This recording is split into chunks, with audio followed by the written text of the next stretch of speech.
This is so good. I can't even believe I'm telling this story. Please. Welcome to the On the Edge podcast with your host, Scott Groves. All right. Hey, what's up, ladies and gentlemen? It's Scott Groves with the On the Edge podcast. We're here with my new friend today, Chris, who looks very prim and proper and tall and good looking like most actors. And crazy story. So when I got the second home up here in Nevada, Nevada has these archaic mortgage laws where it's like, even if you have been licensed forever, you have to have a physical spot in Vegas to hang your license. So stupid. I've been over to the the office is it worse 3 than times. California? It's worse than California. Wow. I've been over to the office 3 times to take different pictures of the shredder in the office because the state of Nevada needs a shredder in the office. And I'm like, I haven't gotten a physical piece of paperwork from a loan client in 8 years, 9 years, something like that. So anyway, as I'm going through this process, they're like, oh, hey, there's this other loan officer that's attached to this branch named Chris. I'm like, well, why isn't this dude driving back and forth to the branch? Shot you an email. Turns out Chris is also a loan officer who's up here in Vegas, who works for the same company that I do. We're assigned to the same branch, even though neither of us ever have been into that branch. I was like, I have no idea where it is. No idea where it is. It's like a WeWorks downtown. And oh gosh. Anyway, so I call Chris. I'm like, hey, let's have a cigar. Get to know each other since we're at the same company in the same town sometimes. And turns out that you also relocated here from LA. So we both have a place in LA and a place up here in Nevada. Both been loan officers for a long time. But what's more interesting is you're also an actor, which, like most actors in America, they have to have a real job to make money and then struggle to put food on the table acting. So how does one simultaneously decide to be an actor and be going to auditions and doing commercials? And I think you were on like a Star Trek episode or something like that. Yeah. And then like, this is a passion, but I got to pay the bills. So I do a lot of loans too. Like this seems so weird to me because 2 totally different sides of your brain. Yes. Like how the fuck does one decide to do finance and acting? They seem not compatible. Yes. Yeah. It's a weird story, but I'll tell you. Yeah. Let's dig in. So I started doing the acting thing when I was 25. So I'd go into class. For me, I didn't even think I wanted to be an actor. For me, it was more of a therapeutic type thing. I was struggling just in my life, more like emotionally struggling. I grew up in a very kind of religious household. My parents were very strict. They're kind of like emotionally cut off, let's say. It was not the most expressive household. Sprinkled with some good old religious guilt. Lots of a little guilt factory. Yeah. And then this feeling's good, this one's bad. Right. Happy's good, this is bad. So just a lot. So I'm a pretty emotional guy, and I didn't even realize at the time what was going on, but I just felt like something's off. I felt weird. Like I feel like I have all this stuff inside me, and I didn't know what to do. And I was watching Oprah.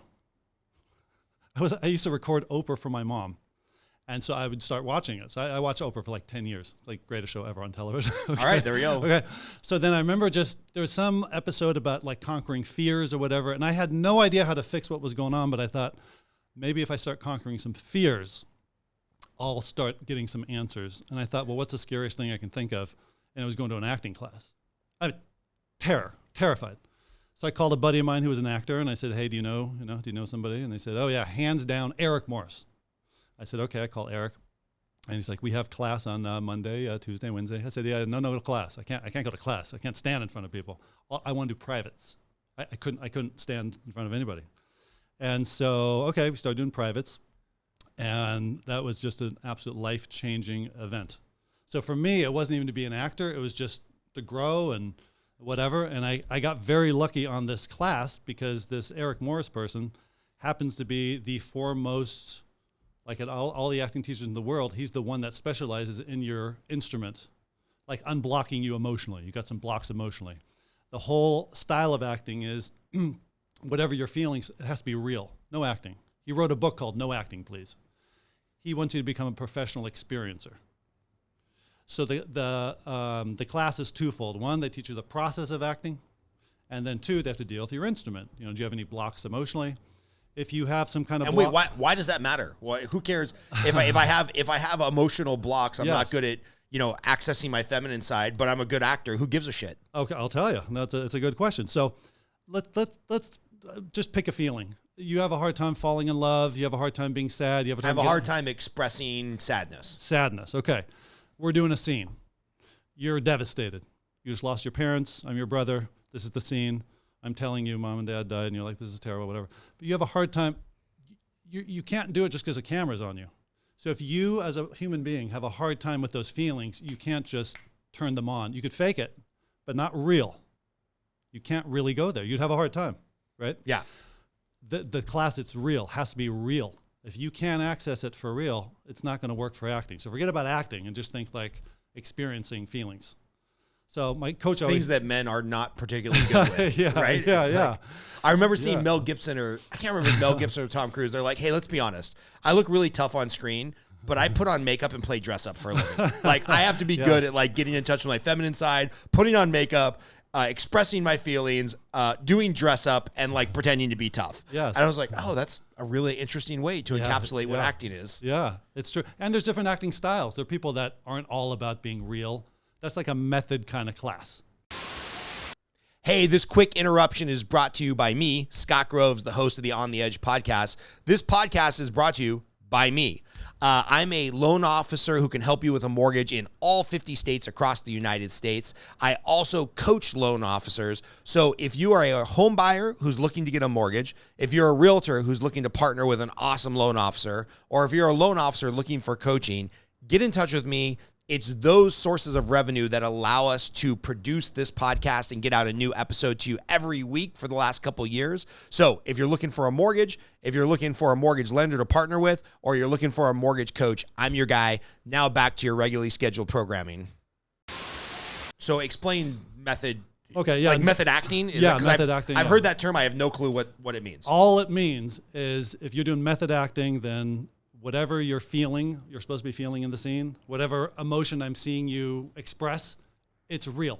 There's no acting. So method acting means it has to be real. Got it. Is this why people like Ben Stiller have made 35 movies basically just playing himself? Yeah, like he's not a method actor, but great. I mean, whatever he does is fantastic. Right. Because don't you just get the feeling he's playing him? Like he's this goofy. He was the class clown. Like, I'm kind of spazzy, but I'm funny while I'm doing it. Yes. Like all of his movies are just him playing a really dumb or a really smart version of him. You can make $100 million playing you if you find that one you that people want to hire. You know. Right. So yeah. So that was so it's very unusual. Most classes, if you go to an acting class, they'll say they want real, but they don't really teach you how to do that, how to really feel something for real. How do you do that? You know? Right. So you have to learn how, and then you have to have the instrument to feel it. So here's the thing that I've never understood. Go ahead. And grab your cigar. I'm gonna pontificate. You know, there's that old joke where it's like those who can't teach and those who can't teach PE. So I always wonder when there's like a world-class sales coach or a world-class acting coach, or they're supposedly coaching in this industry where you can make big money. Like if you're the best salesperson in the world, you know, we know some loan officers who make millions and millions of dollars a year. There's actors who make tens of millions or hundreds of millions of dollars a year. If you, like you mentioned this guy, Eric Morris, if he's the best, right? Why isn't he just the best actor? Why isn't he making $15 million a picture, being the greatest method actor of all time and doing Shakespeare and comedy? And like, why isn't he Robert De Niro versus being Eric Morris? Like, right. I don't get it. Like acting teachers kind of make me giggle inside because I'm like, well, if you were really good at it, wouldn't you just act? Wouldn't you just be, Remember Jeff Van Gundy? No. The basketball coach. Yeah, the short white. Yes. Yeah. Maybe 5'10". Yeah. Teaching basketball. I mean, looks like everybody's accountant. Yeah. So teaching, you could, Eric is a good actor, but he happens to have a real knack for teaching. Interesting. So he was pursuing his career. He never got the big break. He used to be hanging out with Jack Nicholson and a few other people. Jack got the break. He didn't get the break. And then he was just doing basic jobs. And someone said, hey, you should teach. And he was going to an acting class. He was going to an acting class with, what's his name? It's escaping me. Doesn't matter. He had to go do a movie. He had to go do Cleopatra at the time. That's how long ago that he started teaching. So Eric's an old dude. He's 91. Okay, so yeah. I was gonna say he's getting up there if he had a role in Cleopatra. Yeah. So no, he was in an acting class. The teacher had to leave to go do a role in Cleopatra. Got it. He lost his acting class. A friend of his said, "Why don't you start an acting class just so you have somewhere to go?" That's what started his teaching career. And then it turns out he just happens to be insanely talented. He didn't know. He was talented. Interesting. He just was like making a couple of bucks, and then it turns out he has this insane talent. And he's written 10 books now. He's been teaching for 50 years. He didn't know it either. So he knows his craft really well. Really well, yes. So you mentioned, Jack Nicholson got the break. Eric Morris didn't get the break. Yes. One of the most gorgeous women I know, friend of mine, Desiree Hall, red hair, actress, beautiful. Like, she could very easily be Scarlett Johansson, right? Yeah. But somewhere, redhead Scarlett Johansson got the break, and Desiree did a couple cool commercials, and she chose a different path, being a mom and a great wife and everything. But it's like, how much of it is Scarlett Johansson is 1%, 10%, 40% better actress than other insert redhead versus just right place, right time, right casting director, right script, and boom, they take off, and now Scarlett Johansson makes $100 million a year. The latter. Yeah. Just dumb luck. Hard work, dumb luck? I think she worked, I'm sure, if we got our story, there's probably a ton of hard work. You'd be surprised because when you look behind the scenes, you have to go do auditions, right? Right. Well, you could suck. You could be a great actor, terrible auditioner. Explain. That doesn't make any sense to me. Explain that. I mean, because auditioning is like its own thing. I always compare it to, like, you could be a great boyfriend, husband, terrible at meeting women, terrible. But you're great in a relationship. Right. But that, like, getting the girl, totally different skill than keeping the girl. Keeping the girl. Yeah. Totally different. Or you could be a great opener. You could be the best on a first date and just be horrible boyfriend material. Horrible. Right. Got it. So in acting, if you're a good auditioner, you're going to book. If you're not a good auditioner, you're not going to book. You'd be the greatest actor ever and a terrible auditioner. You have famous people. If you listen to them talk, they'll talk about auditions, and they'll be like, "Oh, I hate auditioning. Auditioning's the worst." It's just a whole other thing. Wait, isn't auditioning just a microcosm of the acting? Like, don't they say, "Hey, here's one scene from the movie. Just read this scene, and we'll see how you fit"? Like, I don't get it. I've never been to an audition. No, sure. Okay, let's just say we have our little heartbreaking scene here that we're okay. We're Perfect. Okay? Brothers, mom just died. Yeah, mom just died. You're about to fall apart. In an audition, here's how it goes. So I'm going to go and audition for the part. I'm sitting in a chair outside an office. Come on in. You walk inside. Hi, Christian? Yeah. Okay, great. All right, whenever you're ready. You do the scene.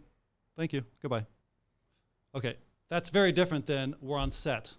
We have hours to shoot. We do a little prep before.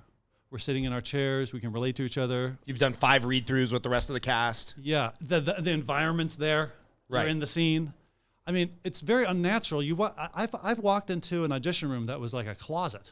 Right. I mean, a tiny thing. There's a camera on you. It could not be more anti-acting. Right. You know? Hi, come on in. I mean, sometimes you have 10 seconds.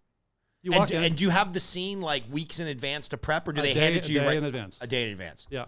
Okay. So you come in. I mean, it's like they even say like, "Hey, how are you?" And you're like, "Hey, how's it going?" That kind of throws you off. Like you're supposed to do a scene in like 5 seconds. Right.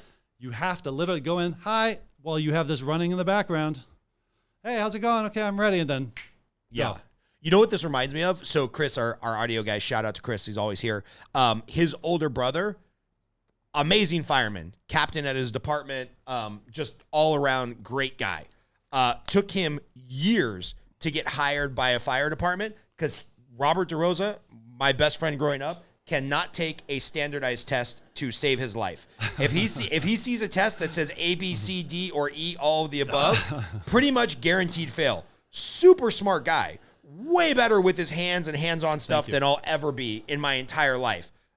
Great fireman, has saved a bunch of lives, got promoted quickly, is now a captain, just deciding whether or not he wants to continue climbing the ranks in California in the fire service, and cannot take a standardized test to save his fucking life. I think, correct me if I'm wrong, Chris, but your brother was like flying to Seattle, Hawaii, driving to Vegas. He must have applied at 30, 40, 50, 100 departments.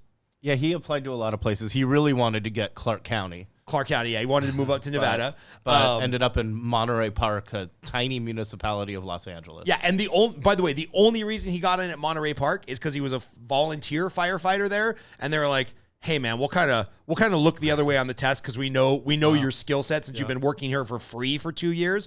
And just it sounds very similar. Like maybe you can't audition for shit, but in the scene, in the moment, working with other actors, you'd kill it. Yes. All right. So yes. All right. So I'm gonna do something totally unfair since you work in the industry. Who have you met that's like a great auditioner and you're like, oh God, then you see him in the movie. You know they must be a great auditioner because they get into the movies. But when you see him on screen, you're like, this guy is not a good actor. And then vice versa. Is there anybody that comes to mind of like, man, they're such a great actor. I don't know why they haven't gotten a bigger break. I mean, I know people, nobody you would know. You know what I mean? Because I just don't know their auditions. You know, someone books the part, you just didn't see the audition. Right. Who's famous that shouldn't be famous? Come on.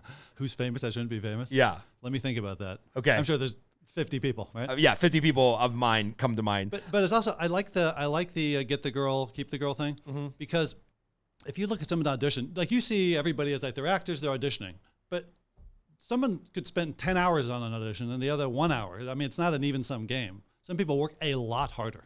Yeah. I mean, a lot harder, and become an expert in auditioning, and they're going to get more parts. Yeah. And so, I mean, it's shocking. If I told you some of the people I know, how hard they, I mean, your jaw would drop. It's like, that's my competition. Like, you have no idea there are people out there just crushing you. They're working. Explain that. I mean, I know somebody, she's a fucking animal. She'll get a scene. I mean, she'll work 60 hours on a scene. I mean, that's her weekend. I mean, from morning to night. She is so prepared. For auditioning. Yeah. She's watched 10 episodes of the show. She's read she got her hands on the entire script instead of the 2 pages. She's come in and she knows how to dress. It kind of has the show vibe. She knows kind of the rhythm of the show. I mean, she's going to come in and crush you. And without using her name, is she a successful actress? Like, is she booking roles? Yeah. Okay. She booked 20 co-stars on her own without an agent. I explain why that's relevant. I mean, it's hard to get an audition without you think you need an agent? She just found a different way to get this audition. She would go to they have workshops. They have like these casting workshops. She goes to the casting workshop. She meets the casting director. Every now and then they'll call you in if they meet you in one of those things. Went in, books. She's that good. I mean, when she comes in, she's a killer. Nails it. So she did like these classes for 6 years and booked all this stuff. Most people aren't willing to work that hard. Yeah. I don't work that hard. So I've always suspected this, right? I don't know the first thing about acting. I have no interest in being an actor.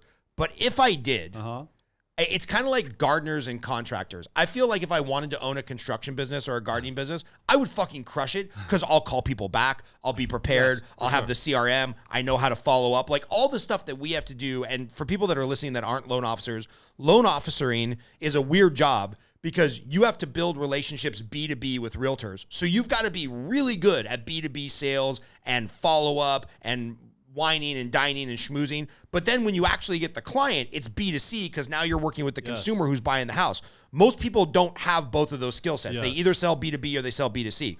So I feel like if I really wanted to be an actor just to show all these schmucks how it really goes, like, and I just worked my ass off. I did with this girl. You go to the workshops, do this, network, follow up, text. Like, I feel like I could get on a show because I would just outwork everybody else. And you could. For real? Yeah. It would take longer than you think. Right. It would take more than you think. But it's odd. All we hear about, are like Johnny Depp got discovered, so-and-so, blah, blah, blah, blah. Most people are behind the scenes grinding, working their asses off. Yeah. Those are the people that get on jobs. Right. Because you're not going to book just a big movie. You're right. going to get 5 lines, get another 5 lines, and lines here, and 10, and da-da-da-da-da. And then you have to get lucky to get there's a guy in my class. He booked 6 sitcoms. 6. As like a starring role. Starring role. Like signed the contract, 5-year contract, didn't get picked up. Oh, so he did 6 pilots. 6. Explain to people. I haven't done one. Explain to people what a pilot is. So pilot there's a new show that's going to come on TV, called CSI or whenever that came on.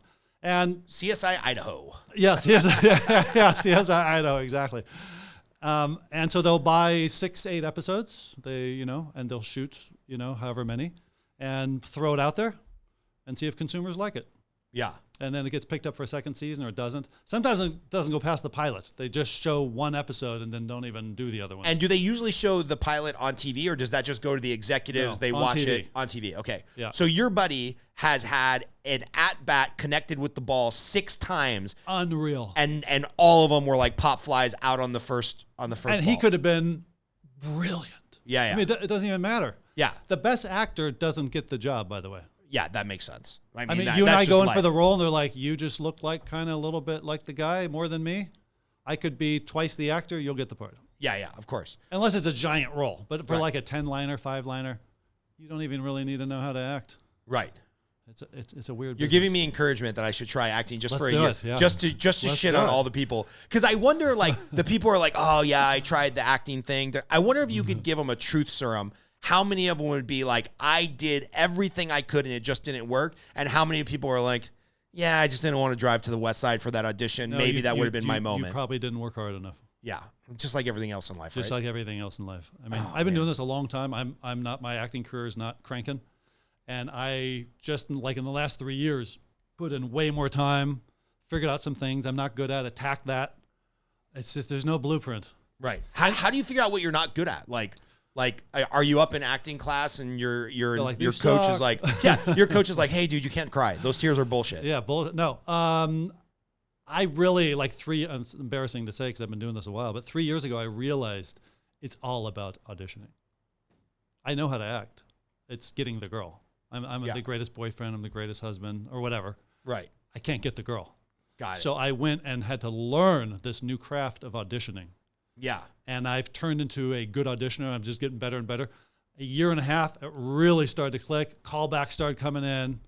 I with 3 callbacks to a Star Wars show. I didn't get it. But like You kind of look like one of the bad guys in Star Wars. Like Oh you're my tall, God, they're so you're good. tall, lanky. Like you'd be like the good douchebag from the Republic. Yeah. I'll take it. Take it. Yeah. Yeah. Of course. Yeah. Right. Big douchebag. I'll take it. Big douchebag character. That reminds me of this one scene in Friends, which I love that show when I was in high school, where like Joey's all excited because he got his big break. He finally like booked a commercial on a national ad campaign, and it was for like STD, like hepatitis C or something. So he's hitting on this girl on the subway, and she looks over and like runs away from him. I think it was like for gonorrhea or something. Chris, you're gonna have to look this up. Like the Joey character in Friends, he finally books it as the struggling actor, and it's for like a gonorrhea or chlamydia commercial or something. And so then not only did he not get his big break, now no girl will sleep with him. Yeah. But I feel like you would do the chlamydia commercial if you had to. This actually 100%. I mean, like jumping up and down. It's funny, like when you say that. Oh yeah. 2 seconds. Of course. it's just a job, you know. Right. But that happens frequently. Maybe a month ago, I had an audition, and it was weird looking, creepy, predator, whatever, some monster, whatever, right?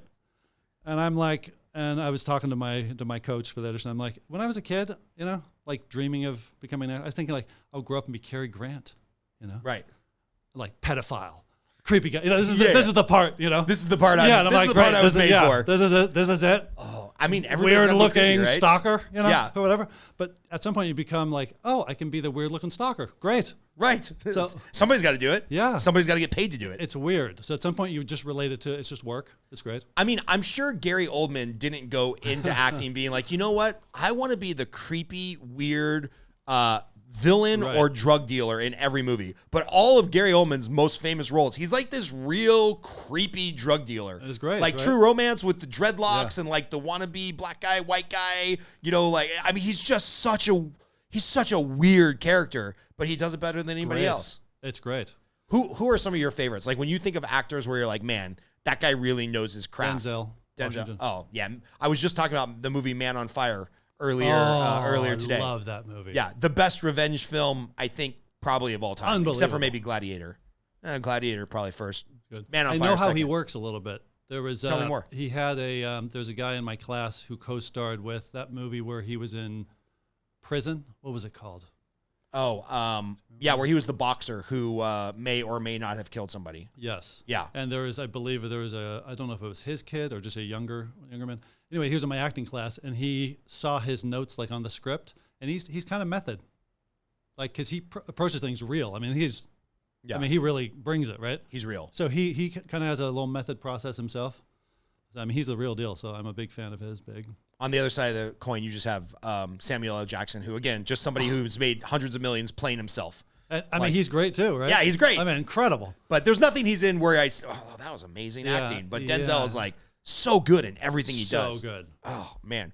All right, so I want to get back to this idea of these emotional blockage, right? Because you went there to get over your fear, but when we were talking, you're like, the weird thing is I got over a bunch of these emotional baggage, blockage, whatever. Yes. And it's something that you're so passionate about. You're talking about now maybe coaching it. Yes. Because like so much in our life is just emotional baggage, right? Yes. Mom didn't hug me enough. Dad was too stern. You Some know, personality things. Right. Whatever. Yeah. So can you talk more about that? Like, okay, you're up there, you're getting comfortable taking acting class, and Eric says, what?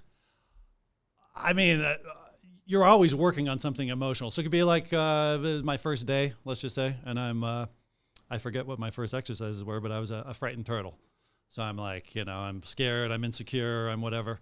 And he'll just identify something like maybe he gets from you a little bit of a pushover, or you have a real pleaser personality. And, well, if you just want to play pleasers, that's great. But what if you have to play just a raging, mean, whatever character? How are you going to do that if you're not in touch with that? And so we want to, from an acting point of view, you want to be able to play a lot of different things. And so we have to get in touch with that, from you being able to be a real mother effer and mean and angry and whatever. And if you have a hard time going there, you'd be like, we're going to start working on that. I would not have any problems going there. Okay, so then the vulnerable, sad, lonely, I would have a hard time accepting that. That would be my block. The mean, asshole, prickish, snarky, I'm totally good with that. Yeah, so then we would do that. Yeah. Have to work on that. Vulnerability. So where did you find yourself excelling, and where did you find yourself having a bunch of blockage? I was a mess. I mean, dude. Oh, so you were an actor. I was like the most blocked person. I mean, I should not have been on that stage.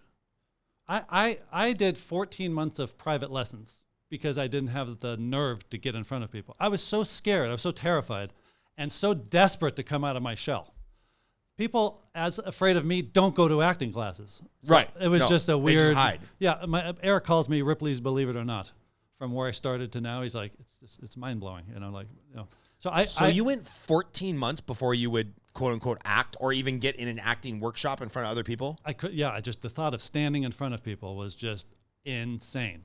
Couldn't do it. That's so different than who you are now yeah. It just doesn't make sense. I wish I had this on camera. I'll tell people that, there's no way. It's like, no, man. I mean, so if I won an Academy Award, which I'm nowhere close to winning right now, but if I won one, that moment of getting on stage after those 14 months, standing in front of people, that was a real monumental, like this was never going to happen moment. And then once you got up there, did you feel comfortable, or was it constantly trying to overcome that for another 5 years, 7 years to this day? I don't know. Funny you mentioned 5 years. So I remember this is how I remember it. I don't know if it went down exactly like this. I remember the first 3 years being terrified, terrified. And then I went to really scared, and then I went to scared. No, I think it was 2 years, terror, then really scared, then year 5, more comfortable. So there must be something in your personality that caused you to stick with it for 5 years. An idiot? No, you're not stupid or idiot. No. But, no, you know what it was? I'm very driven. Got it. And that drive, thank God for that drive, because my lack of confidence, my insecurity, the drive pushed it. Without that drive, I would have been dead. Yeah. I always joked that back in the day, I had no self-esteem. And I would joke saying I was jealous of people with low self-esteem, And that's not really too far off, man. I mean, it was bad. Everything you're saying, I can think of so many parallels of like, if you're driven, you'll make it. If you're not, you'll not, right? It's like, there's a sign at my old gym for jiu-jitsu that says a black belt is just a white belt that didn't give up. Because very few people make it past their first year of jiu-jitsu because it just sucks. You're getting your ass kicked. There's like some kid that looks like a twig who's just throwing you around like a rag doll because he just knows more than you. It's very humbling and embarrassing and sometimes painful, frequently painful. Sometimes you get injuries. But it's like once you get past that first couple years, like, okay, now I can go with somebody who's much better than me and not get hurt, or at least not. It's a great analogy. Crushed. Yeah. Yeah. And then ironically, around 5 years, around when you're like a good purple belt, that's where you start fucking other people up and you're like, oh, I've got some confidence now. It's 5 years. I went from terrified and couldn't breathe to like, I can breathe and I'm terrified, to where I'm just a little scared and I can breathe, to where, oh, now I can go on the offensive. Yes. And it takes most people about 4 or 5 years to be able to go on the offensive and feel good about it. So who gave you the drive? I think I was born with it. I think. My dad worked really hard, so I kind of have like the worker thing.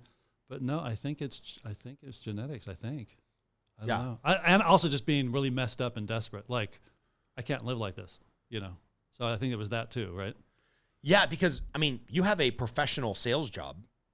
Could you have done this job if you didn't first at 25 do the acting?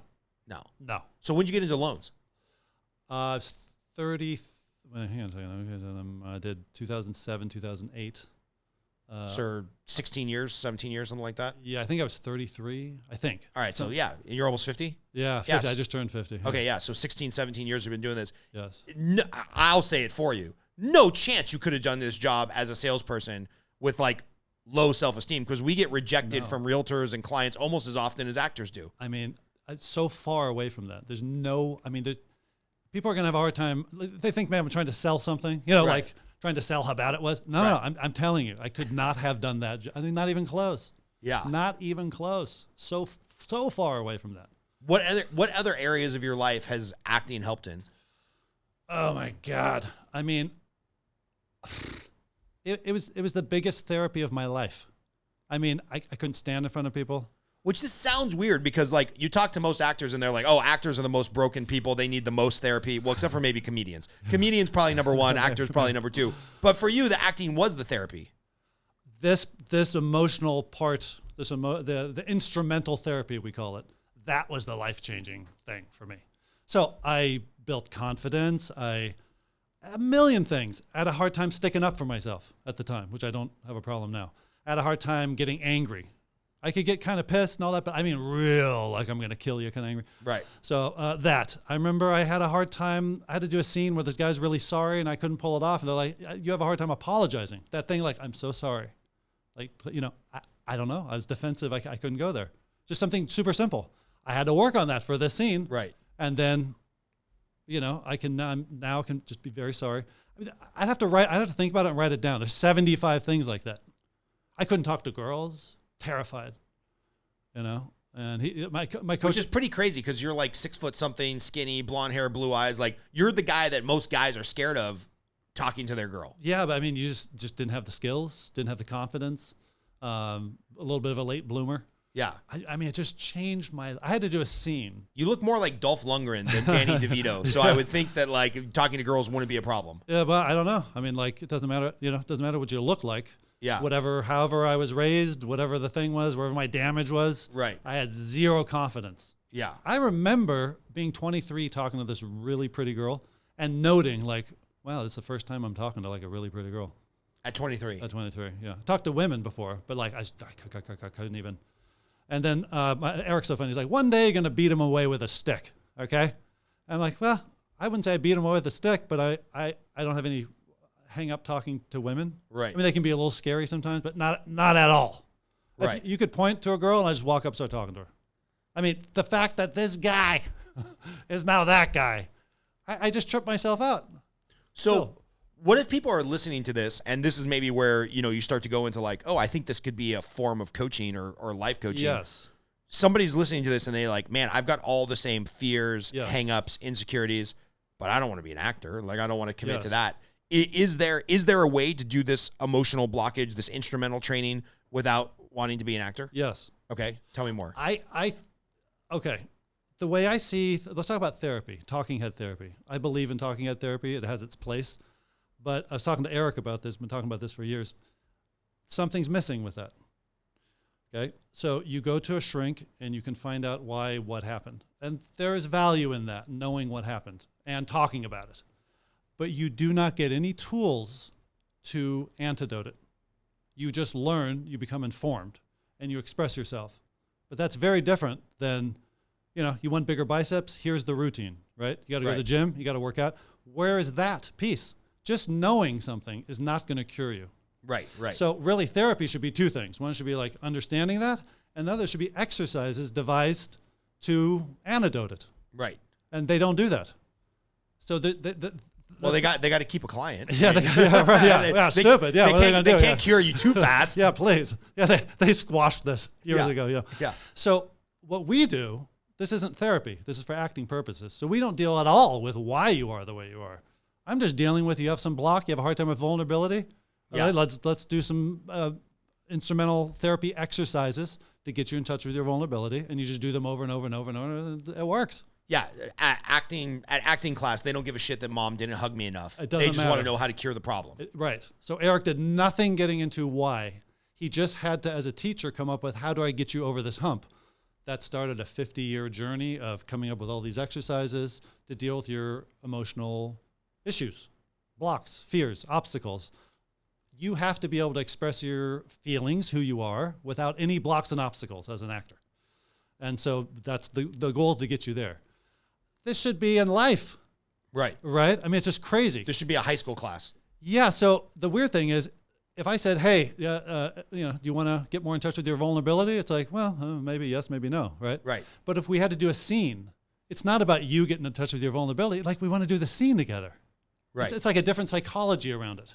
Yeah. It doesn't feel so like you have to deal with yourself and Yeah. deal with your issues. Like, we're playing. Yeah. It We doesn't wanna- feel intrusive at all. Yeah, like we want to do the scene. That's why you're doing it. But the boomerang effect after we're done with the scene is, dude, you're more in touch with your vulnerability in your life. I mean, it's insane. So I look at this, people that know me, I don't do professional coaching with my friends, but, just talking about issues. I've just helped so many people that at some point I'm like, what? I feel like I wish this were out there in the world for non-actors, because us actors have benefited so greatly. So that's why I'm like, I wish I could help people in this way.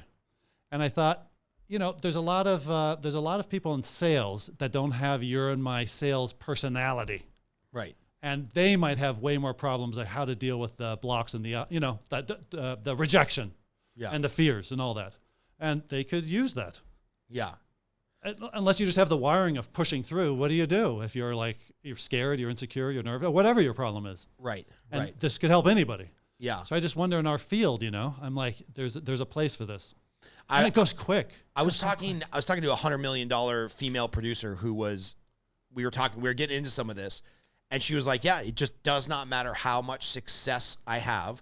I still have this fear of like meeting new people and talking to new realtors and asking them for the business. Like, I know I do a better job than my competition. I have a track record that shows that I kill it. They want to work with me. I want to work with them, but I just have this blockage around asking for the favor of sending me the first I hate deal. it too.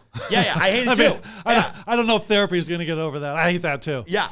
But it can help. I hate it too. So it's not like it's not like I can feel everything and I'm fine with it. There's still feelings. still I can human. feel them, but I don't like it. I Right. still avoid stuff or whatever.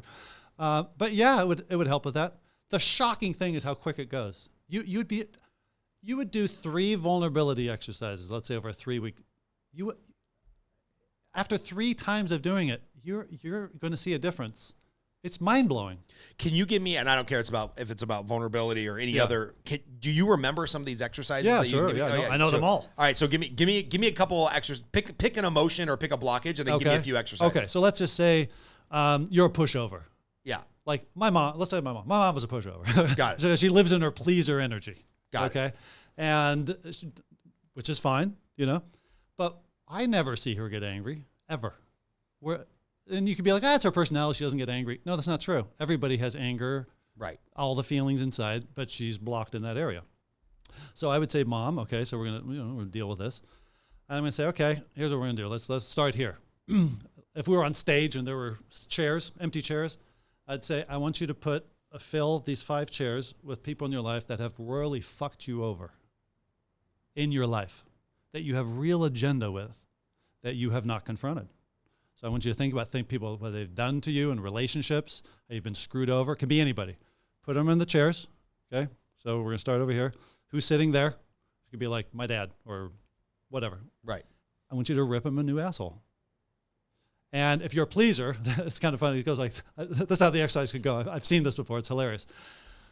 Okay, you bastard. Okay, you with your perfect face and your unbelievable body, you go screw yourself. It's like, no, that's not ripping somebody a new asshole. You're like complimenting them, right? Because you're a pleaser. It's hard to go there. Right. And so you have to coach. Like, no, not that. That's a compliment. Right. You and your perfect face, Right. So I'm like, no, tell him how you feel. You hurt me. You hurt me, you motherfucker. Tell him. And she has to do it. Do it. I have to get you to express that anger. Yeah. That's the emotional stretching exercise. This is kind of like aversion therapy where like I'm scared of snakes. They're like, all right, dude, grab a snake, you little bitch. Yeah, there's a certain degree. There's that. It's hard to do on your own because you're not going to want to quite go there. Right. And so the coach would be like, you do that. There's a bunch of different exercises. Yeah. But that's one because the exercise is for you to feel it. Bottom line. Just feel the energy of being angry and telling someone off. Yes, for real. And it's funny. They could be sitting there or not sitting there. When you get into it, it's like they're sitting there. It's bizarre. I mean, oh no, I get it. It bubbles up. I've written some emails where I think the person's in the room and I'm ready to punch him in the face. I'm like, this why, and then you did this, and then you did that, and you're a piece of shit. And then I'm like, why am I writing this? It's so cathartic just to write the email. Yes. And then I'm like, you get that tightness in your chest, like you're ready to get in a bar fight. And then you're just like, oh, okay, well now I'm kind of over it. I don't know that I need to That's send funny. an The email. writing thing is actually a choice approach, we call it. A what? A choice approach. Like Okay. if you had to get into a certain thing, I don't use this, but writing what you just did about somebody, that can actually get you in touch with some of those feelings. That's an actual process. Yeah. But that's an emotional stretching exercise. She talks to all 5 people. I have to make sure she goes there. She's going to have a very hard time going there. Yeah. And she's going to be worked up a little bit. Like, how do you feel now? Feel rumbly, right? It's going to be uncomfortable. Let's do that 10 times. I'm laughing because I chose a choice exercise one time of writing something, and it backfired miserably. Did it really? Miserably. What'd you do? So this is so good. I can't even believe I'm telling this story. Please. So let's just say I was not exactly a faithful gentleman with the girls that I dated in my 20s. Okay. I was a habitual cheater, and I had this horrible habit of like, I was such a pansy. I was of such weak constitution that I couldn't bring myself to break up with a girl when I knew that it had run its course. So I would just find someone else and kind of start, exiting stage left with this other girl until the girl I was with figured out like, oh, he's not into me anymore, or he's cheating on me or something. It was horrible. And so there was this one girl, Liz, that I was dating who I actually wanted to be with, and she was awesome, and she's a great girl, and I can't believe I treated her like shit for probably too many years. And there was this other girl who I wanted to do the thing with, right? I wanted to like start exiting stage left with this other girl and leave the girl I was with. And I was like, you know what? It would be really cathartic just to get this down on paper. So I was like, not my girlfriend Liz at the time, Lisa or whatever her name was. I can't remember her name. And I just wrote down all the things like in a letter to her that I was going to do to her and that we were going to do together, and all kinds of sexual innuendo and not so innuendo, just sexual. And I wrote this letter with no intention of it going to her or nothing I had acted on. And my girlfriend Liz found that letter. Oh. And I remember coming home from work and she's sitting on my bed, just tearful. You're cheating on me. You have this deep relationship with this other girl. And like, try lying to a girl. Be like, no. That was me getting my emotions out. So I didn't have to cheat on you. And don't you see how emotionally well I am? Yeah, I know. It backfired miserably. Wow. So don't do the written letter thing unless you plan to burn it after you write it. Ooh, that's brutal. Yeah, it was brutal. And I did plenty of horrible things to that poor girl in our relationship that then you deserve it. That she deserved to be mad at. But that one, ironically, was not the thing that I should have got busted for. Wow, yeah, that's funny. And yeah, telling that story vividly made me recall something from 20 years ago, which is crazy. I have not thought of that memory in 20 years. That's a good one. See, we could use that in your new acting career. Perfect. If you had to you got caught. Yeah. That's kind of a good moment. I could go there. There's a way to get you to kind of feel that again. Yeah. So do you do that like when you're acting and something's sad? Do you remember my favorite uncle passing away and like try to channel those emotions? Because I'm always impressed with people that can cry on demand. No, it's not. There's a process. So it's not channeling. There's an actual pragmatic process to getting there. All right. Tell me about that process. Oh boy, that's a little hard to explain. All right. Try. This is like trying to verbally explain to somebody how to tie a tie. It's very hard to do. Okay. The thing that you want to do, if you have to feel something, you can't will yourself into feeling something. I want to feel anger. I'm angry. We've discovered that thinking about something doesn't really work. It could work once, twice. It doesn't consistently work. You could you could think of something that makes you mad, but it won't work every time. We have a process that works every time. I don't know. Paying taxes makes me mad every time. You can start talking about taxes. I'll be like, all right, let's do the fight scene now. Yeah, exactly. But just thinking about it right. is not going to do it. Okay. So what you want to have, we always say in acting, there's stimulus, effect, response, expression. All right, hold on. I want to write this down. I mean, it's not so super important. Stimulus. Effect, response, expression. So you don't want to work for anger. You want to work for a choice that makes you feel angry. A choice is a person, place, object, or thing. So it could be a person that really pisses you off. Okay.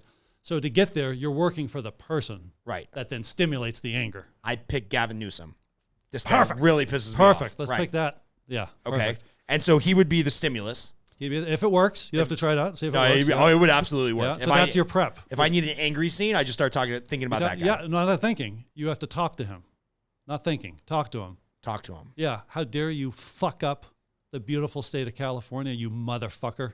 Yeah. I'm gonna get pissed off talking about Yeah, that. see? Yeah, I mean it. like that I mean, right? Right. That piece of shit. Yeah. So I don't need that much time. 10 seconds in. Yeah, Right. It's a good choice, actually. Right? For the people listening to the podcast, not seeing it, both of us are like raising our shoulder. We're like, where's Gavin? We'll get him. All right, so there's the stimulus. Now what's the effect? The effect was we both got angry. The stimulus, effect, and then my response is how I respond. Yeah. And then choose to express or not express. Because I could be like just pissed sitting here. I'm not expressing, but my response is there from this guy. Like I'm just fuming. Right. Looking at this guy. Right. I'm just dreaming of what I'm going to do to this man. And then you got to read your lines and it all comes out. And then I have to blend it with the lines. So the lines are, I mean, if you got lucky, they're close to what you would say to him, but it may not be. Right, okay? right. You'd be like, if it's Star Trek, right? The transponder, you motherfucker, whatever. Right. But you're relating to the actor as though they were Gavin. Yeah. So I'm talking to you're the actor, but I'm kind of talking to Gavin through the words. Yeah. Because that's my choice. Totally makes sense. I got this suggestion. Ironically, I just gave this suggestion out today. A friend of mine changed careers from mortgage. He's doing, he was a world-class operations whiz in mortgage, but as you know, the space is condensing. He's kind of sick of fighting for jobs. You think he's getting smaller? You've heard? He's sick of fighting for jobs. So he's doing these custom pool builds where he's like a project manager and salesperson. And he's like, I've kind of been tasked with doing a lot of social media, but when I look at the camera and I just start talking, it's not me. And I'm like, yeah, I get that because that used to be me too before I got comfortable being on film. And somebody gave me this suggestion. They're like, hey, when you're doing a video for realtors, don't think of all the realtors that you would be talking to. Talk to your favorite realtor, Kenya. Yeah. So I look in the camera and I'm like, I'm thinking in my head, I'm just talking to Kenya. This is just a conversation with my favorite realtor. That's it. Right? Yep. And then I just talked to her. Yes. And I gave him that advice. He's like, holy shit, I never thought of that before. Oh. And I'm like, yeah, same thing. If you're trying to sell a client, think of a specific client. For me, it's Bobby Luther, one of my favorite clients. I'm like, if I'm trying to explain a concept to a client, Bobby's super sharp, but she doesn't do loans for a living. So I'm just like, I'm thinking about talking to Bobby. And it's kind of dummy proof. It just makes it so much easier. It's great. No, that's it. Boom. I'm going to become a social media coach now. From an acting thing, I'd say, you kind of want to place her, try to see her there. Mm-hmm. What's the color of her hair? I mean, it gets a little more specific on the acting process. But what you said is, that's it. Talk to this person. Talk to that person. Because you have feelings about that person. And you're relating to that person. And that's perfect. Great. Amazing. Great. Yeah, great advice. So what do you want to do in acting? Like if money was no issue, like we obviously have to earn a living, but if money was no issue, would you go on 50 auditions a week? Would you? 100%. You would? Oh, okay. yeah, 100%. Okay, so you're still passionate about this. You would love for it to work out long term. It's so fun. Really? Yes. When you have going into that closet and having to audition, that sounds like the seventh circle of hell. After 10 years of auditioning, it starts to get fun. Okay, perfect. At some point, I remember Bryan Cranston said this, where he said, he's from Breaking Bad, right? Yes. Yeah. Yes. Okay. Where he's like, you go so long, it's so hard to get jobs. This might be the only time you have to act. Auditioning is your time to act. You like acting? Go ahead. So to see it like you're there to do your thing. You're not there to book the job. You're there to act. So at some point that kicked in for me. And it's like, that's a wonderful scene. I get to do it. Don't worry about booking. You like acting? Act. It's a really pragmatic way to look at working for free. It's a good one because you don't want to go in trying to book the job. It's a real hindrance emotionally. Really? Yeah. You want the sale. Hi, you going to give me the deal? You going to give me the deal? That's true. Right? People can smell that on the car dealer. Like you can always tell the guy at the car dealership who hasn't sold a car in a couple of days because you can smell the desire to close the deal. You can smell it coming off of them. It's gross. And once you say too, like in sales, your process shouldn't be, am I going to get this deal? Right. It's the same thing with acting. It just kind of derails you. Yeah. It's so funny because when I'm coaching loan officers and they're like, okay, well, what do I do if this and what do I do if that? And then do I have to tech? I'm like, look, once you click send or call, your job is done. Like, you can't control whether the realtor picked up the phone. You can't control whether they say yes. You can't control whether they have a deal for you or if they give you the deal. You can't control if they send you to voicemail. All you can control is I click the button to make the call, and whatever happens from there happens. That's it. And that's it. And you have to be emotionally detached from the outcome. I can't be. I'm hurt. Back in the day. Right. It rolls off me more now. Yeah. But yeah, for me, I had to deal with those feelings, hurt, rejection. For someone who doesn't like rejection, I chose loans and acting. Yeah. What? The whole thing is rejection. You I wrote this down. You live by that Tony Robbins quote where he says, if you can't, you must. Like, you really took that to heart at some point. You're like, I cannot do any of this. I must do both these things for a living. Yeah, weird. Oh, so I don't even think I asked this. Have you had any success? Have you made money acting? Have you booked any gigs? I know we joked about the Star Trek episode, but like, I did. Is there some money coming in, or are you getting paid residuals for anything you've been on? Or I got a 7-cent residual check the other day. Shut the fuck up.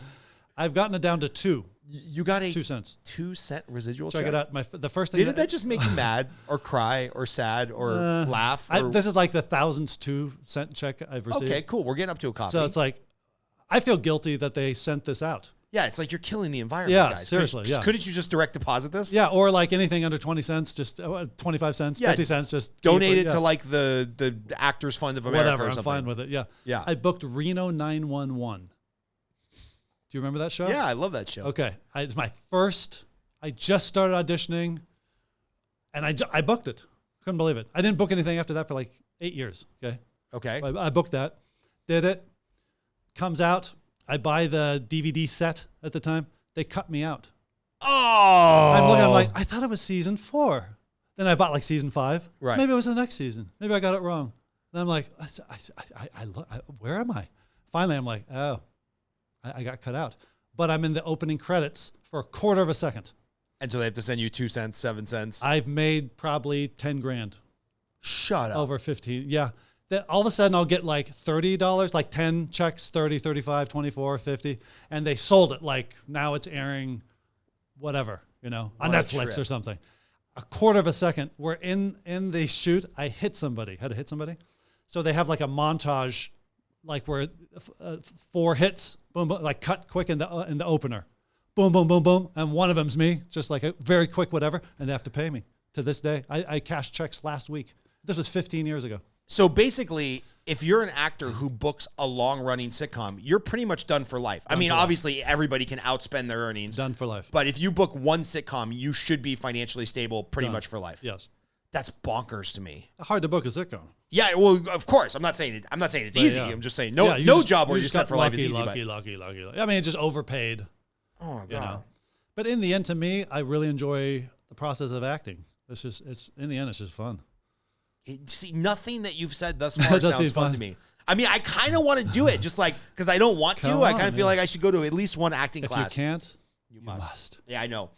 We have a friend of the show, Mike Eaton, who's a amazing comedian, and he's putting in his 10 years right now. Because like every comedian that's worth a damn that's making money, they're like, oh yeah, I was dead broke for 10 years. Had to do 20 open mics a week and got paid $5 for driving across state lines. And I got a free beer. So I got $5 and a free beer.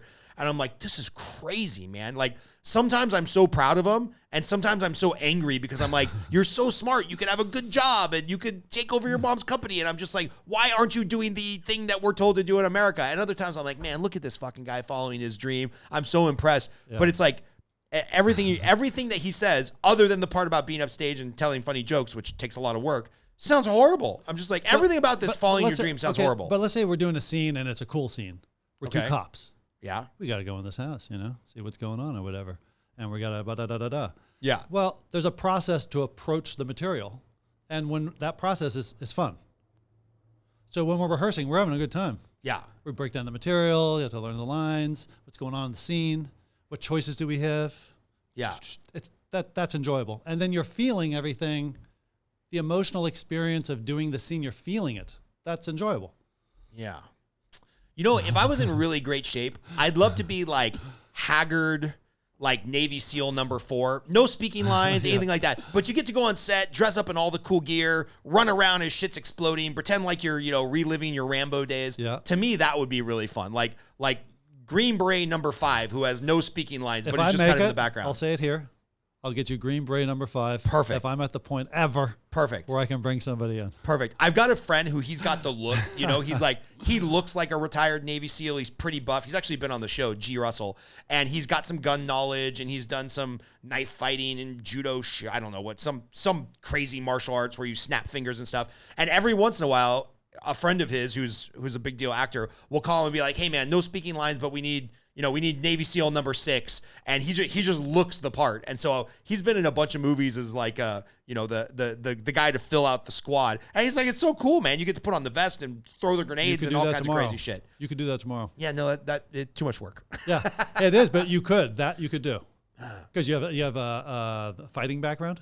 Yeah, I was in the military. I know how to handle a weapon. If they didn't do that, and then just the look, you kind of look the part. Let's get him in there. I gotta lose like 20 more pounds and get some the roll. abs. No, the roll is 20 pounds. Got to be on there. Okay, yeah. They have all different. Do they have the roll for like chubby, past his prime white guy, like middle aged, chubby? Really? You should see the breakdowns. There's no political correctness in breakdowns. Oh, tell me about this. We're looking for one fat, ugly, whatever. Do not send good-looking people. Must be, and I need fat. Yeah. I need obese, whatever. It's specific. There's no. I need pot belly, Paul Giamatti doppelganger. A nose, you want to puke just looking at it. Yeah. I mean, whatever it is. They'll put this in the write-up. And then, put it in the write-up. It's amazing. And then that's why I've had many auditions. I read it and I'm like, this is an insult. Okay, what's the most insulting thing you've auditioned for? This is great.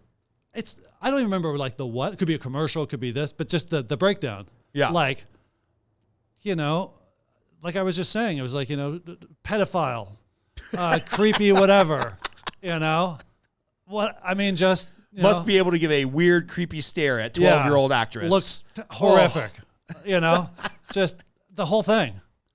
Oh man, I can't think of anything more discouraging than like walking into one of those interviews or readings or casting or auditions and then being like, well, you're not ugly enough for the role we're looking for, but you're not good enough looking for the lead, so try something else. I mean, people have to have their emotions crushed that, right? Crushed. Oh my gosh. You know how okay, so when you book something, they put you on hold. Okay? What does that mean? That means we want you for the commercial. So Okay. Are you available Saturday? Great. Okay, put you on hold. You're like, did I book it? Well, yeah, you're on hold. Okay.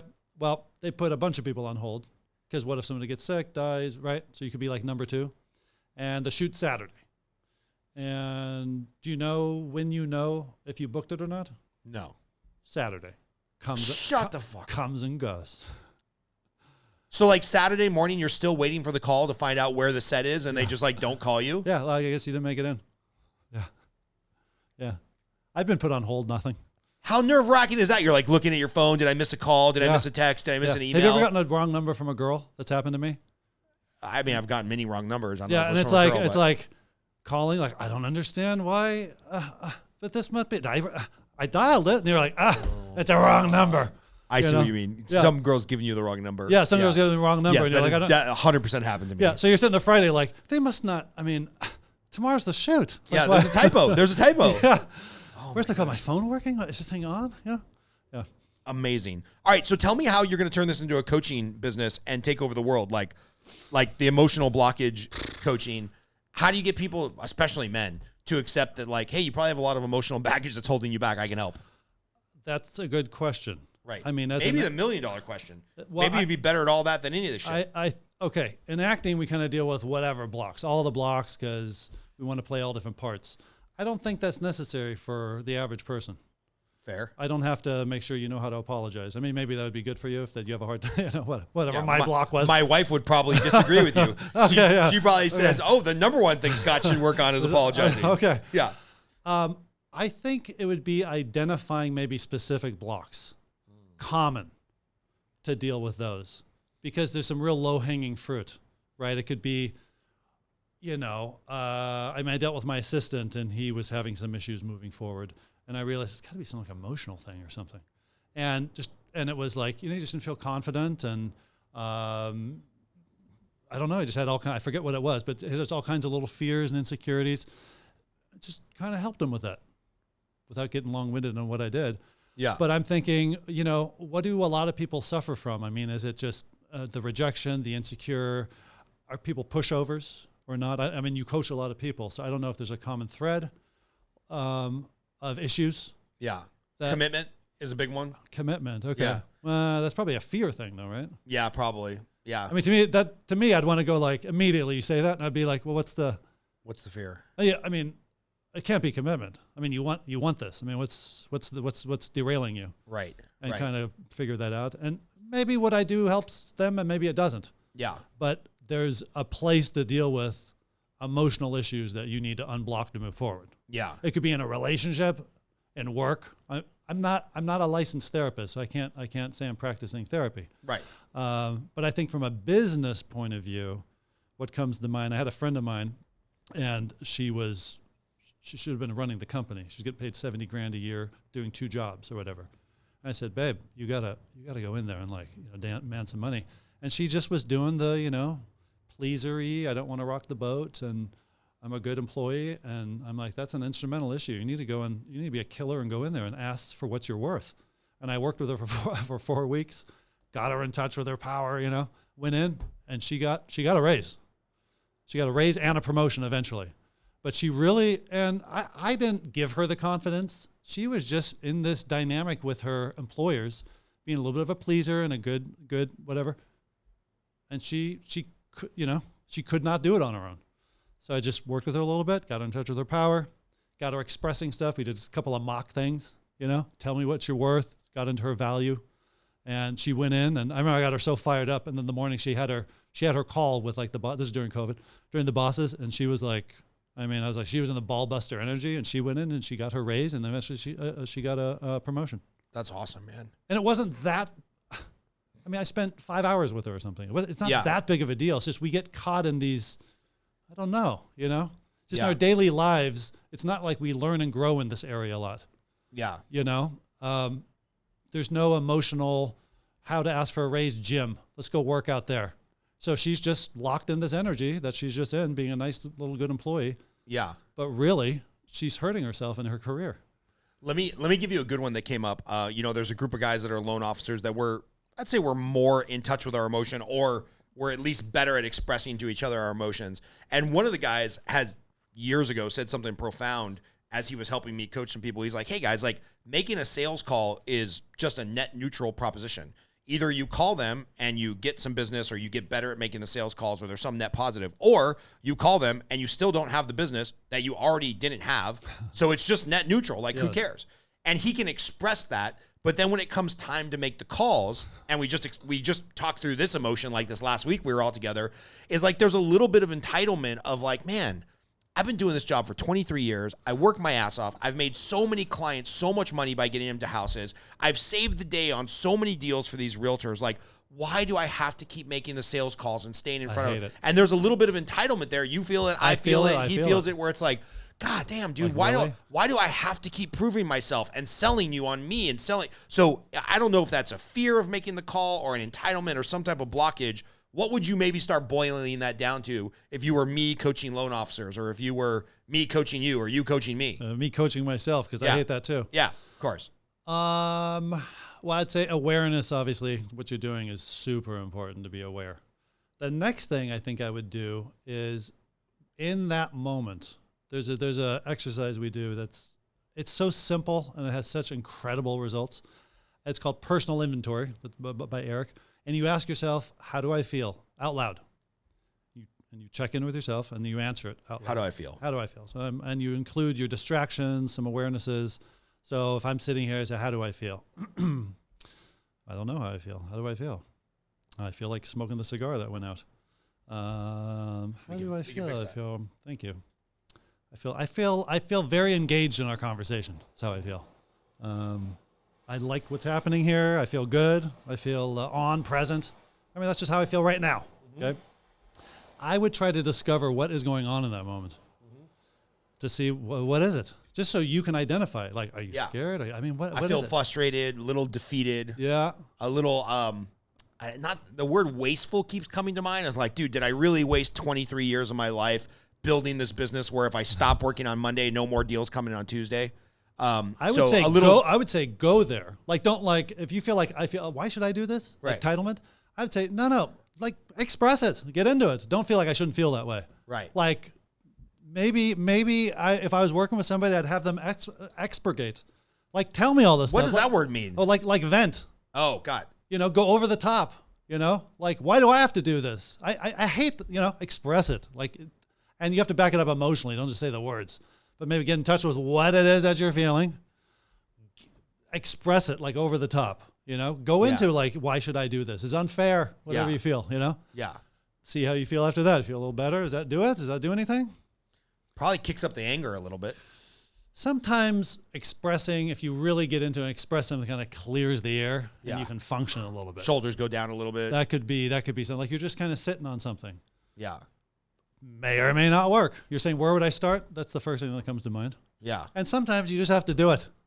Right. I mean, sometimes you just have to do it. Sometimes you have to do the scene. Yeah. Like, I mean, you have to make the call. Like, it doesn't matter how you feel. Right. So we can do the stuff. Maybe it's we got to get you pumped up. Maybe it's your confidence. I don't know what it is.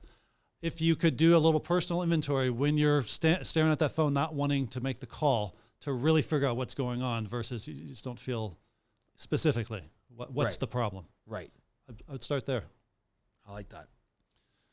Everybody's going to be a little different. Yeah. How much of this is momentum too, right? Because like I Yes, big find time. if I make the first call, I'll make the second. If I Yes. make the second, I'll make the third. If I make the third, I look up 2 hours later. I'm like, oh, 17 It's calls, crazy, 9 isn't it? great conversations. Oh, this was not nearly as scary as I thought it was. So how much of like either this kind of whatever we want to call it, coaching, life coaching or whatever, or just acting or anything that you've experienced, like how much of it is just momentum? It's like, oh, cool, I'm on the 3rd, 4th audition. I'm feeling good.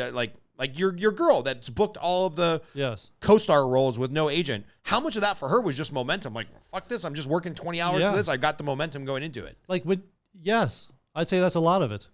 I don't know if that's a big emotional, instrumental issue because we all suffer from it. Right. If everybody had no problem doing it and you're sitting there staring at the phone, I'd be like, ooh, there's probably something here. Right. So I don't know if there's something to be unblocked in that particular case. I would still get into becoming aware of how you feel so you know what's going on, because that could help just really kind of understanding. But yeah, in that case, I think, you coaching them would probably do more than me trying to get over their emotional issue of staring at a phone in this case. Yeah.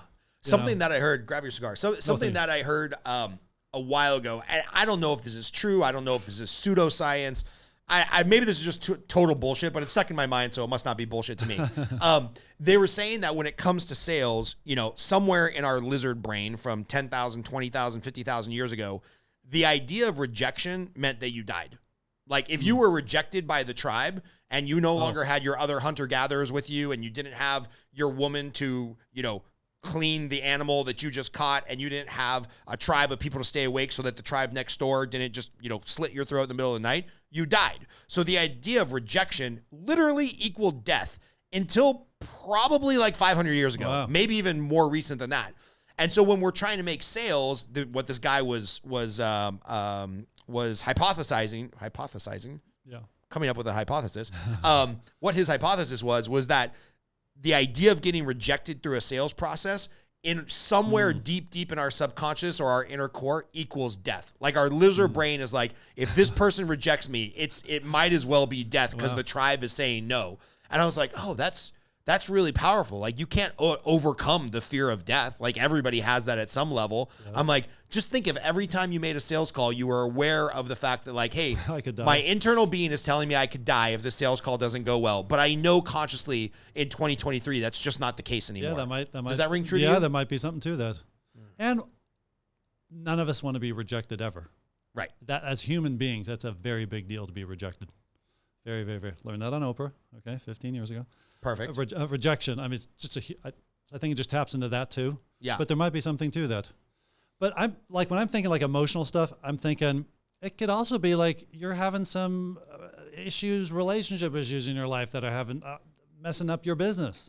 Yeah. It's really individual things. So it's like, I wouldn't take somebody that doesn't think they need help and say, I can help you. No, it's like, what's happening with you right now? Is there Right. something, if you're like, why are you just keep making $50,000 a year? You know, why aren't you doing more? What's the deal? At some point you're like, what is that? Is it self-esteem? Is it, like want to tackle something specific? Yeah.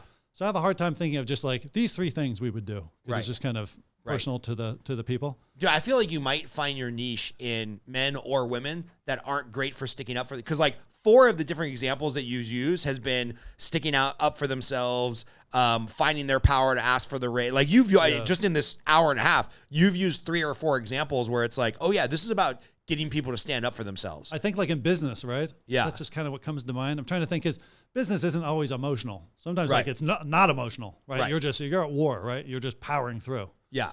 So I don't think it's going to be like we deal with 30 different emotional obstacles that come over. Right. We're probably going to figure out there's a certain set in Yeah. business that people that might be suffering from, that could be benefiting from overcoming certain things. I love that. You know what's interesting is the stat that always comes up. Women make 77% of what men make. Da da da da. Yes. Okay, so I wanted to make sure that I understood this. So I've read more on this topic than probably any other political topic. So it's like what they do is they say men versus women, period. It's like, well, you're not adjusting for a lot of things. You're not adjusting for the fact that men take more dangerous jobs like, snow fishing in the Bering Sea and working on pipelines in the middle of the fucking tundra. So there's a cost per dollar of risk that men tend to take more than women. There's more men that work on the railroads and lumberjacks and oil rigs. So there's that accounts for like 8 or 10% of that difference. And then there's this issue of like women are the ones that have children. So they tend to take off more time for children, which is totally fine. I don't think that's a negative thing in society, even though we framed it that way. When you start to account for the fact that a man and a woman, they start at JP Morgan at the same time. They're going through their career. 10 years in, the woman maybe chooses to take 2 years off to be with the family or child rear or give birth or whatever. The male just has like now a 2-year head start, right? When you account for that so when it's all said and done, the real gap between men and women is about 3 or 4%, that men make more money from women for same job, same number of hours worked, same time in career. Interesting. They can track that 3 or 4% back, which can become a sizable amount of money over their lifetime, all the way back to the first job, first offer they got, because men are more disagreeable than women. And women will get the offer letter that says, here's your first job out of college. Congratulations, $76,000 a year. Women 9 out of 10 times will take that. And men 5 out of 5 times will be like, no, I don't want $76,000 a year. I want $81,000 a year. And so now you start to extrapolate that over a 20 or 30 year career. That 4 or 5% can be a really big fucking deal. Maybe I think it's 3 to 4%. But what you're trying to maybe teach people, what your specialty, what your like zone of genius might be, is like, hey, I want to work with men or women that don't feel comfortable standing up for themselves 100%. when they first get out of college to get their first job. Because I will get you 5 or 10% more just by getting you out of that space and be able to negotiate for more. Yes. I think we just created a whole new business for you. Yeah, I heard that too with women, that sometimes maybe they're not going to bat as much or For themselves. or as aggressive or Yeah. something. And I thought, oh, that could be really true, right? I mean, I don't know. But I'm like, yes, could help with that for sure. Yeah. You know, the funny thing is, it's not even that hard. Like when you know what I know, it's like, it's not like this is a year. Right. No, It's like a couple hours. Doesn't, well, maybe a little more than a couple hours, but but it's not some monstrous issue that's going to take forever. You know, you're not in therapy for 20 years trying to deal with this problem. We just need to get you to the point where you can go and I don't want to change your whole personality, so you can have the same personality, but when it comes time to go ask for that raise or stand up for yourself, you need to be able to do that. Yeah. That's where I need to get you to. Man, we've been doing a lot of back-to-back podcasts because we batch these. Yeah. And just the other day, I was talking to a guy in the music world. His podcast will probably come out a couple weeks before you. And we were talking about this very thing. And he's in the music industry. And I'm like, hey, tell me all the ways the music industry screws you over, da-da-da-da. And I wrote this down and I circled it, and it's going to be a clip. Because he said, hey, in the music industry, yeah, there's plenty of stories of people that got screwed and whatnot. But what I know about the music industry is artists don't get what they deserve. They get what they negotiate for. And I was like, how profound that this guy's like, yeah, we can sit around and complain all day that Spotify only pays you, $1,000 per million downloads.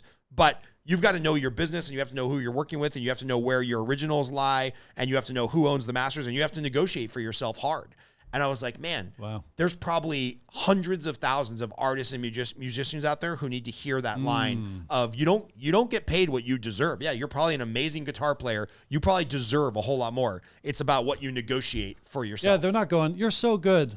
Let's give you a little more. Yeah, let's pay me more. Yeah, no business in our business. No business saying, you know what, man, you're doing a great job at those loans. You have so few conditions. We're going to give you a pay raise because you deserve it. You do great loans. It's never happened in the history of the financial world. You know, you're right. I'd never thought about it like this, but like if you don't have that, if you are working and you don't have that ability, you're going to have some issues. Yeah. Right? Yeah. Just in your life. Like you're not going to be able to push as hard. If you're in the workforce and you have a hard time standing up for yourself, asking for a raise, right? Demanding more money. If you don't come with that, you're right. Over your lifetime, that's got to impact you. Yeah. Big time. How many people over the course of, I've seen this from coaching, you've probably seen it from the loan world, how many people start getting disgruntled, they get frustrated, they work themselves into a tizzy for like a year, and then they're finally, I'm quitting. And their boss is like, no, we love you. Can we give you a raise? Can we give you a retention bonus? But it's like that train's already left the station. Yes. They've already signed paperwork to go work somewhere else. And now it's awkward. And they just like, they screw their own life for a year. They screw their own career because they won't have the tough conversation up front and stand up for themselves. They rather ruminate it and get angry for a year, change their email, change their whole career, change their company. And what's ironic is it would have been easier for them to stay there and ask for a raise. And the person was willing to give them a raise by the fact that when they finally said, I'll leave, they offer them extra money to stay. Yes. So how do you find those people a year before so you can coach them and make money from doing that? I don't know. All right. We're going to figure that out the next time you come in. There's a couple questions that I always like to end on. One of them is, this will come out. We're a little bit ahead in our filming schedule. Finally, this will come out like summer of 2023. So what are you looking forward to the second half of the year, whether it's business, personal?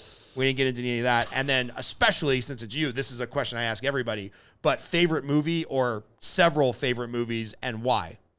Okay. What I'm doing the second half of the year. Getting a paycheck would be nice. How about a couple of loans, huh? Yeah. For those of you that don't know what we're talking about, it's been a tough year in the mortgage business. Yeah, very tough year in the mortgage business. I've been working on other things, so I'm just hoping that kind of starts going a little bit because I think lending is not going to be quite as busy as it's been. Yeah. Right? Fair. So I'm kind of, by the end of the year, I want to have another thing going, not full-time we're going, but something else kind of happening. Multiple revenue sources. Yeah, multiple revenue sources. That's plus a Bud Light commercial or something that goes national syndication that you can get paid for. Yeah, I booked it, and for some reason they didn't shoot it. I don't know. No. Favorite movie? Oh, my God. I just thought of the other day. And there might be several, by the way. Oh, my God. My brain. Hold on a second. How do I feel? Yeah. I feel stressed. I feel like I can't remember a movie. I was thinking about a movie. I'm like, this must be one of my favorite movies. I can't think of what it was right now. It's funny. For the longest time, it was Back to the Future. Okay. Robert Zemeckis. Fantastic, right? Like best ever. Yeah, best. Why? Is that why you're saying? Yeah, why? Why was Back to the Future so good? So we didn't get into this, but I spent a lot of time in Germany as a kid. Oh, that's right. And so I saw that movie in Germany. Okay. Why is that significant? There's something about seeing movies in Germany about America it's kind of like just this, it wasn't your backyard, it's far away. Yeah. The You're like, movie studios. This is what all these American high school kids are dealing with. Like incredible, and I don't know, I just fell in love with that movie. I did not like living in Germany. I wanted to be in America. And there was just this fantasy movie. And it was America. I don't know. It just seemed very American, right? Yeah. Go back in the 50s. Yeah. That whole thing. I was like, yes. Then, funny, I ended up moving to LA. Then I was in the Hollywood Hills.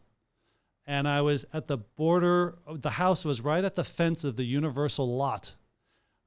When you go to the fence, you could look. I could see the clock tower. Oh, yeah. Right there where the studio is. It burned down now. Yeah.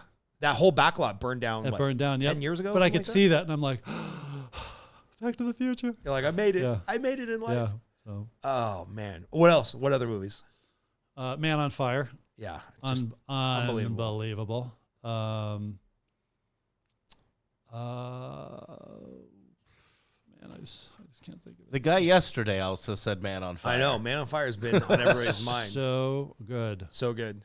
If you could, if they were going to remake a movie and you were going to star in it?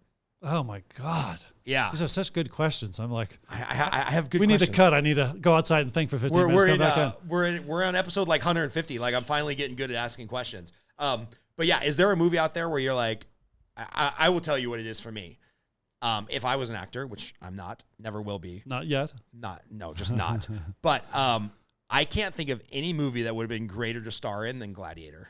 Like to me, that movie is just like, it's revenge and it's sadness and it's revenge and it's like the best fight scenes ever choreographed, and there's like this grand scale, and there's the Colosseum, and I love Rome. That's one of my all-time favorite places, and I desperately want to go back, but I'm waiting for the kids to be a little bit older so they remember it, because it's not a cheap trip.